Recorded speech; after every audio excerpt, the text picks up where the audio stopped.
Bonjour, donc on est à Berlin au salon IFA où donc Sony Ericsson est présent en tant qu'exposant et donc il a annoncé donc une nouvelle version de son smartphone haut de gamme, le Xperia Arc, donc qui s'appelle maintenant Arc S, S pour sûrement speed, puisqu'il intègre un nouveau processeur, enfin une nouvelle version du processeur Qualcomm 8255.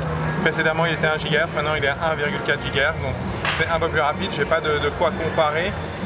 Ce qui est intéressant, c'est qu'il embarque donc une version plus récente de Gingerbread, puisqu'il est désormais en 2.3.4. Bon, il y a 2.3.5 qui est sorti depuis, qu'on a vu notamment chez Samsung. Mais bon, 2.3.4 c'est déjà pas mal. Ce qui va être intéressant de voir, c'est que cette 2.3.4 sera disponible pour les utilisateurs actuels du Xperia Arc, première version. Donc voilà, c'est pour vous montrer, je sais pas si on arrive à voir ici. C'est une 2.3.4, voilà. Alors la nouvelle, alors a priori sur l'interface il n'y aurait pas de changement d'après les gens de Sony Ericsson ici à Berlin.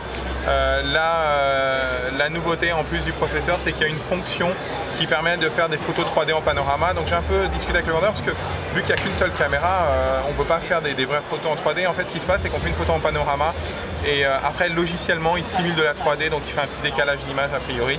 Donc on pourra visualiser en 3D sur une télé 3D. Voilà.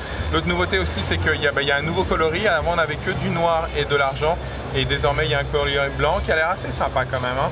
Bon là ici l'éclairage pas très bien, donc je sais pas si ça rend bien, mais donc voilà. Donc je vous ai parlé du nouveau, donc de la nouvelle fréquence du processeur, donc il est passé de 1,4 GHz, de la nouvelle version d'Android. A priori pas de grosse mise à jour sur l'interface, sauf la fonctionnalité 3D, et c'est à peu près tout.